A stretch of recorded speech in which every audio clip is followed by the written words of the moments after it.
Ya estamos de regreso. En las primeras horas del 1 de enero de 1994, un grupo de indígenas chiapanecos, en su mayoría tzotziles, tomaron varias cabeceras municipales en Chiapas para manifestar su inconformidad con la situación de los indígenas de Chiapas, así como para declararle la guerra al gobierno mexicano en turno y su ejército.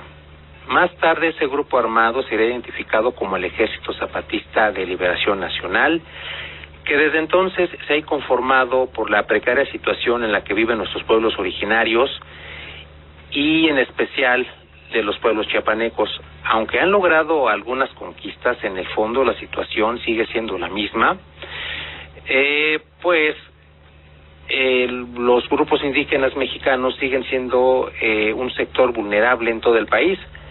De hecho, con motivo del 30 aniversario del levantamiento zapatista, el EZLN manifestó hace unos días que, así lo dijeron, sí, siguen solos, seguimos solos, que el gobierno mexicano los sigue abandonando, pero con la diferencia de que actualmente se han explotado los recursos naturales del sur del país sin siquiera tomar en cuenta la voluntad de los pueblos originarios. Y para platicar de este tema tenemos en la línea telefónica al historiador Alfredo Ruiz Islas. Buenos días, Alfredo, gracias por acompañarnos. Hola, Francisco, muchas gracias a ti por la invitación.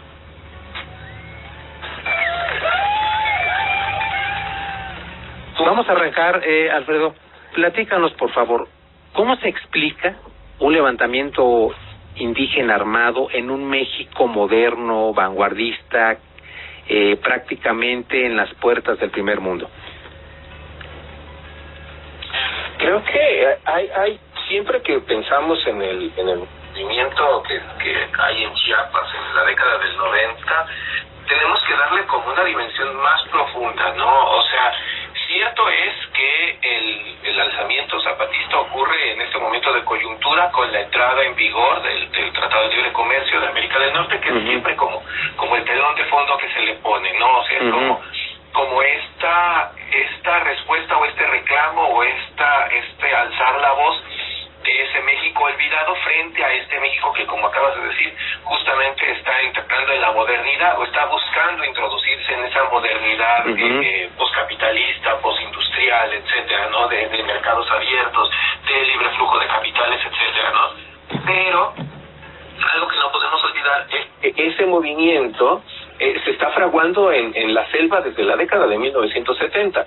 O sea, estas personas que están ahí al frente, que no les gusta decir que están al frente, no son como muy reacios a decir que ellos dirigen y ellos siempre han tenido como mucho cuidado en su retórica en decir que quien manda son todos, ¿no? Pero en realidad ellos tienen como esta vocación organizativa muy clara, ¿no? Y tienen como este papel también como formador muy evidente, ¿no? Estas personas están ahí en la selva desde la década de 1970. O sea, desde que se advierte que desde que algunas personas advierten que el Estado mexicano no tiene capacidad de respuesta en términos de diálogo, cosa que se hace muy evidente en el 68 y en el 71, en ese momento hay mucha gente, además de los sectores medios de la sociedad mexicana y de las capas educadas, que deciden que lo suyo entonces no va a ser dialogar, porque no hay manera de dialogar, y entonces que van a buscar otra alternativa, y esta alternativa es la vía armada, ¿no? Algunos se dedican a la guerrilla urbana y otros se van a preparar a la selva, van a preparar movimientos, ¿no? Y este es el caso de este ejército zapatista que surge en la década del 90, pero está allí desde 1970 y tantos, ¿no? Entonces es algo que está como muy pensado, como muy planeado, como muy visto, porque además son los sectores que tradicionalmente a ellos se recurre en el discurso,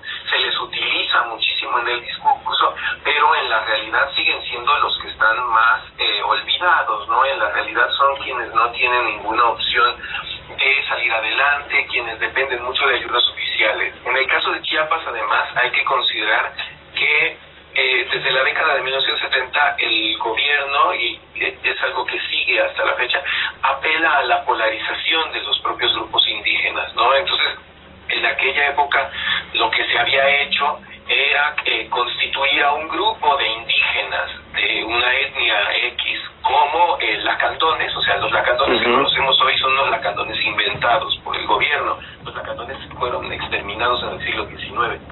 Este grupo de indígenas que andaba por ahí, se les dice, ustedes van a ser los lacandones, y se les entrega la selva lacandona para que la cuiden y la protejan. Esto les sirve al gobierno para tener ahí un grupo de choque y un grupo de defensa de sus intereses, y un grupo como que sirva para apaciguar cualquier tipo de levantamiento, ¿no? Entonces, esto es algo que va abonando en este descontento de algunos grupos que saben que están excluidos de esto, que saben que ellos siguen estando en condiciones muy precarias y que no tienen acceso a nada de lo que les promete esta modernidad, ¿no? Entonces, me parece que son parte de las cosas que lo van explicando, ¿no? Y repito, o sea, el lanzamiento en el 94, el 1 de enero, bueno, pues aprovecha esta coyuntura como para hacerse muy visible. Claro, es muy entendible, Alfredo. De hecho, todo el mundo pensó hace 30 años que el Ejército Zapatista nació precisamente un 1 de enero del 94, pero no es así.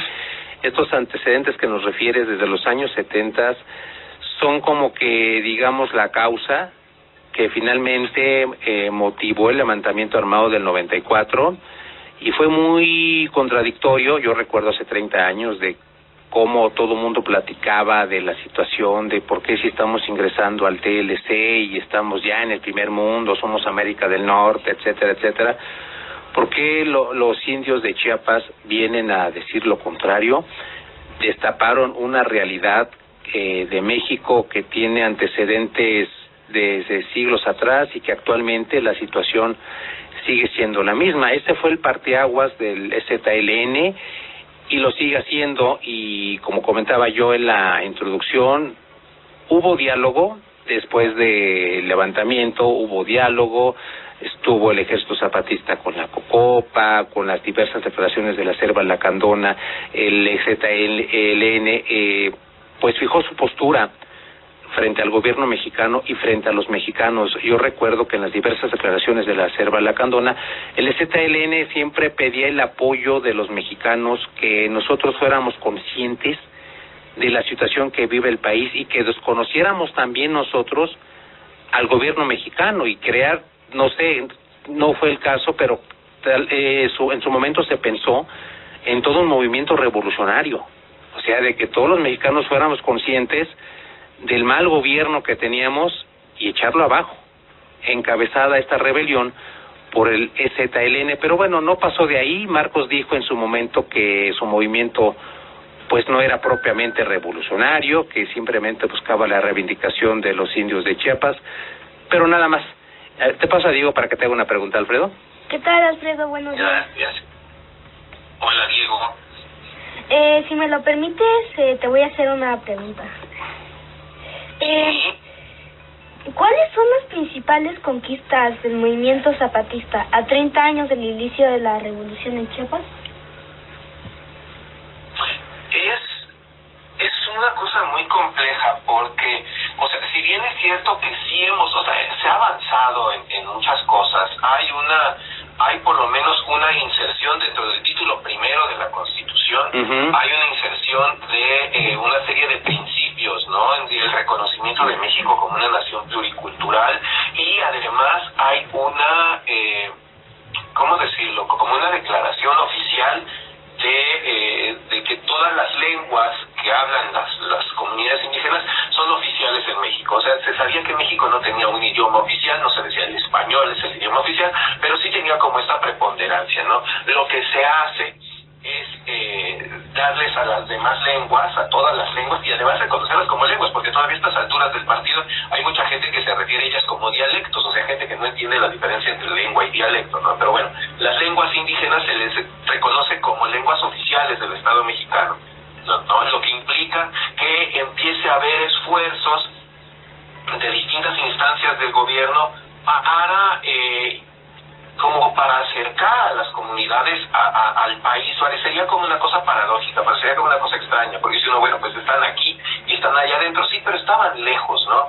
Entonces se hacen cosas como, por ejemplo, crear el Instituto Nacional de Lenguas Indígenas, que ahora está muy olvidado y ahora tiene como muy pocos recursos y está como casi al borde de la extinción, pero el INALI lo que hacía en su momento era promover programas de traducción, por ejemplo, del himno nacional a las lenguas indígenas, de generar textos sobre identidad nacional, sobre pluralidad cultural. O sea, era algo que daba como una idea de este México que es más que el México mestizo que conocemos todos, ¿no? Entonces, eso me parece que es una conquista del movimiento zapatista, ¿no? Eso me parece que es algo que es importante de verse. También la creación o la recreación en el gobierno ya de Fox, ¿no? De la Oficina de los Pueblos Indígenas, eso trata como de darle otra cara a la asistencia, aunque sigue teniendo el mismo problema de siempre. Cuando hablamos nosotros de la manera en la que el Estado se conduce con los indígenas, hablamos siempre de la política indigenista. Y el problema de la política indigenista es que depende de la definición de otro. Es decir, el indígena es alguien que tradicionalmente desde el siglo XVI, o sea, desde que se crea la categoría de indio o indígena, es alguien que ha estado privado de la capacidad de decir quién es por sí mismo. O sea, el indígena no dice yo soy, yo tengo, yo hago y yo necesito. Siempre se requiere de alguien más que llegue y le diga quién es, qué hace, qué tiene y qué necesita. Entonces es alguien que se sumió desde el siglo XVI en una minoría de edad. Y esto tradicionalmente a partir del reconocimiento de las necesidades de las comunidades indígenas, que esto sucede en el Estado mexicano revolucionario paulatinamente, ¿no? Hasta llegar, por ejemplo, a como estas grandes políticas que pone en marcha Luis Echeverría, que son de carácter más bien demagógico, pero que tienen mucho impacto. Lo que se hace es que se sigue definiendo al indígena así, ¿no? Y en todas partes es esto, o sea, siempre se dice, el indígena necesita ayuda, necesita desarrollo, necesita que se le hagan cosas, ¿no? Lo cierto es que a partir del 94 se gana en este sentido, o sea, se hace muy visible, las necesidades de los pueblos indígenas se hacen muy visibles, y entonces lo que sucede es que se implementan más proyectos, se genera más presupuesto, se crean instituciones, ¿no? Por ejemplo, estas que se llaman universidades interculturales, para que haya una mayor capacidad de desarrollo de los indígenas desde sus propias comunidades, ¿no? Esto sería lo que podríamos decir que son como las conquistas, el reconocimiento, la visibilización, sobre todo, que era lo que decía mucho Marcos,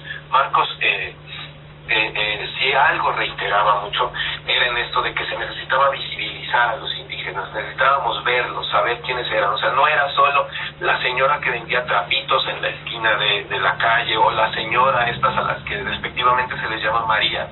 No es la María que trae a su niño en el rebozo y que está pidiendo caridad en una esquina, ¿no? O sea, es más allá de eso. Eso me parece que se ganó, pero no al nivel que deberíamos, o sea, no al nivel que tendría que ser. Efectivamente, Alfredo, estoy totalmente de acuerdo contigo. A partir del 1 de enero del 94, México recordó que tenía pueblos originarios, que nuestra nación, como bien lo comentas, es pluricultural, y que los pueblos originarios pues están aquí en este país antes que nosotros, que ellos llegaron primero a México y que se les ha olvidado. Yo creo que esa es una cuestión también muy importante, Alfredo, el hecho de que México se constituya como el tutor del indígena, reconocer que es una persona diferente a los mestizos, que necesita apoyo, que necesita progreso, desarrollo, y que el Estado mexicano lo tiene que otorgar. Yo creo que esa parte también debería de cambiar. Los indígenas, igual que cualquier otro mexicano, todos finalmente somos mexicanos, tenemos los mismos derechos y obligaciones, y deberíamos empezar, yo creo, por implementar políticas públicas eficientes que terminen con el paternalismo, con la dependencia de los pueblos originarios en cuanto al gobierno mexicano, y aceptarlos, reconocer que son mexicanos como cualquier otro, y empezar también a erradicar ese tipo de prejuicios, la discriminación que impera en México desde hace muchísimo tiempo, y que aunque en materia de discriminación también ha habido avance, hay leyes que prohíben la discriminación, que sancionan la discriminación. Creo que la realidad, como lo comenta, sigue siendo la misma. El avance no ha sido el que se espera, y finalmente 30 años después, como bien lo comentaba el comandante Moisés, si mal no recuerdo, manifestó que siguen solos y que el gobierno los sigue abandonando y que este es el marco perfecto para recordarnos 30 años después que México es una nación pluricultural y que todos somos mexicanos y todos tenemos el mismo derecho a salir adelante. Y precisamente, Alfredo, 30 años después, en tu concepto, ¿cuál es el futuro del EZLN en este México moderno, muy diferente al México de hace 30 años? Yo creo que es más complicado. Hace 30 años pasó algo que era muy interesante y que a mucha gente le llamó la atención de distintas maneras, ¿no? Y que fue el hecho de que en cuanto se lanzó la declaración de guerra de parte del ZLN, el Estado mexicano respondió con la violencia, ¿no? Así es. Y algo que era atroz era ver que muchos de los indígenas que estaban en San Cristóbal, que son además las tomas que todos tenemos presentes en la mente, ¿no? Los indígenas marchando por San Cristóbal, San Cristóbal además helado de enero y con la neblina. Y muchos lo alcanzamos a ver en la televisión, pero ese señor no trae un fusil, trae un palo de escoba disfrazado de fusil. ¿De qué se trata esto? No entendíamos, no alcanzábamos a entender que era una posición como más de una declaración, o sea, era más de decir, oye, estamos aquí presentes, háganos caso, más allá de querer enfrentarse realmente por las armas con el Estado mexicano. El ejército respondió de la manera que se esperaba, además que respondiera frente a algo que parecía un alzamiento, y atacó frontalmente. Pero pronto se dio cuenta de que era absurdo y de que además estaba ganándose la animadversión de todo el mundo, y hubo un alto al fuego unilateral de parte del Estado. Está esta declaración de Salinas de Gortari, donde dice que no van a meterse en esto y que van a buscar negociar. Pero a lo que iba yo es a que lo que llamó mucho la atención en ese momento es a que en cuanto empezaron los combates, aparecieron muchos extranjeros en Chiapas, de ONGs, que además la figura de la ONG era todavía una cosa como medio desconocida, medio poco vista, y aparecieron muchísimos extranjeros y empezaron a hacer cercos como para decir, o sea, no los mates y yo los protejo, ¿no? Más allá de que fuera esto una violación de los términos que indica el artículo 33 de la Constitución, o sea, ellos estaban haciendo lo suyo para decir, a ver, esto es una pelea desigual, por favor no te metas, por favor no les hagas daño, ¿no? Yo no sé si hoy, en este mundo global e indiferente en el que vivimos, sucedería algo parecido. O sea, yo no sé si estas simpatías que despertaron los zapatistas en muchas partes del mundo, particularmente recuerdo que había contingentes de españoles y de italianos en Chiapas, yo no sé si sucedería hoy. O sea, yo no sé si hoy tendría alguna trascendencia lo que pasa en Chiapas a nivel internacional. Lo acabamos de ver en las semanas anteriores. Los zapatistas dijeron, ¿saben qué? Vamos nosotros a desalojar, vamos a dispersarnos, porque ya no solamente estamos enfrentando los embates del gobierno, que el gobierno los combate con demagogia y con lo que decía yo, con la polarización con la que los enfrenta con otros grupos indígenas, sino que además estaba el gran problema en Chiapas del crimen organizado. O sea, el crimen organizado se infiltra en la selva y obviamente entiende que ahí hay una riqueza espectacular de todo tipo, hay recursos, hay gente, hay migrantes a los cuales pueden tomar y secuestrar y extorsionar y etcétera. Y entonces es algo que además con lo que no pueden pelear. Porque no recuerdo quién fue, pero hubo alguien que en la década del 90, muy reciente el movimiento, catalogó a los zapatistas como la única guerrilla pacifista que había en el mundo, cosa que en aquel entonces sonaba muy extraño porque teníamos todos todavía en la mente el recuerdo de las guerrillas que había habido en Nicaragua, en El Salvador, en Guatemala y que eran particularmente violentas. Y esta era una guerrilla pacifista. Entonces, el hecho de que sean una guerrilla pacifista que se dedicó a implementar una serie como de programas para la autogestión de las comunidades, esto que han estudiado muchos y que se llama la escuelita zapatista, por ejemplo, los hace particularmente vulnerables frente a los grupos del crimen organizado que no se van a tentar el corazón, ¿no? Y el gobierno los tiene en el total abandono.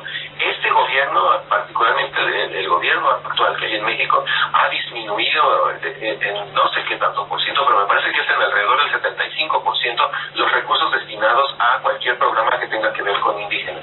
Entonces, no hay modo de hacerle frente a esto. O sea, ellos están desatendidos por un lado, no consiguieron lo que querían, esta autogestión, esta libertad, esta autonomía, se les reconoció legalmente, pero no les sirve de nada en este momento. Y además tienen a los criminales ahí. Y repito, no hay como estos ecos que despertó en su momento de solidaridad en distintas partes del mundo el alzamiento. En este momento no, en este momento realmente lo que decías tú, ¿no? O sea, ellos saben que están solos y dicen que están solos, pero lo dicen como esperando que alguien les diga, no estás solo, yo estoy contigo, y parece que no hay respuesta. Entonces, ahorita están como en una pausa, están como escondiéndose, están como bajando mucho el perfil para no meterse en problemas, para no ser víctimas, para no dar motivo de que haya agresiones. ¿Qué pasará después? Pues dependerá mucho del rumbo que tome el país, sobre todo en materia de seguridad, por una parte, y por otro lado, en materia de esto que comentabas tú hace rato, políticas públicas efectivas, o sea, no políticas públicas de estas clientelares y efectistas, ¿no? Destinadas más bien a los medios de comunicación, sino políticas públicas que realmente hagan algo por las comunidades, ¿no? Reactivar todas las instancias que tienen del gobierno que tienen que ver con los indígenas sería súper interesante, pero pues no se ve cómo sería posible. Exactamente, Alfredo, estoy de acuerdo contigo. Yo creo que el apoyo que logró el movimiento zapatista hace 30 años a nivel internacional tal vez no encontraría réplica en este 2024. Han cambiado muchísimas cosas y si bien ha habido conquistas, como lo comentamos anteriormente, no han sido suficientes y desgraciadamente esa es una realidad que tenemos que tomar en cuenta. La delincuencia organizada está muy metida en Chiapas. Muchos poblados incluso ya ven a los delincuentes como salvadores, los reciben como héroes, además del asedio del gobierno mexicano, la Guardia Nacional, el Ejército Mexicano, los hackers estos de Guacamaya Leaks dijeron que uno de los grupos que son espiados por este gobierno es precisamente el Ejército Zapatista.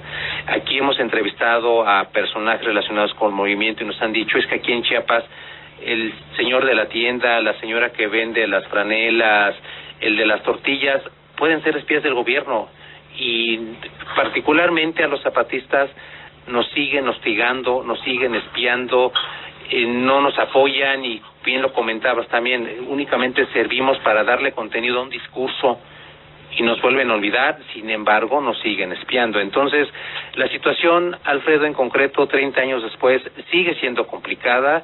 Los chiapanecos, siguen estando bajo la lupa del gobierno mexicano, ya con otro tipo de estrategias, con otro tipo de logística, ya no es la represión y el acallamiento de los años 90, pero finalmente Chiapas es un estado muy importante que sigue ahí esperando el cumplimiento del gobierno, pero más allá de eso, pues seguimos hostigando a los chiapanecos. Espero que esto cambie en el futuro y que este marco del 30 aniversario nuevamente nos permita a nosotros como mexicanos reconocer que nuestro país tiene necesidades y que tenemos muchísimas deudas con nuestros pueblos originarios. Alfredo, muchísimas gracias, te agradezco tu atención como siempre.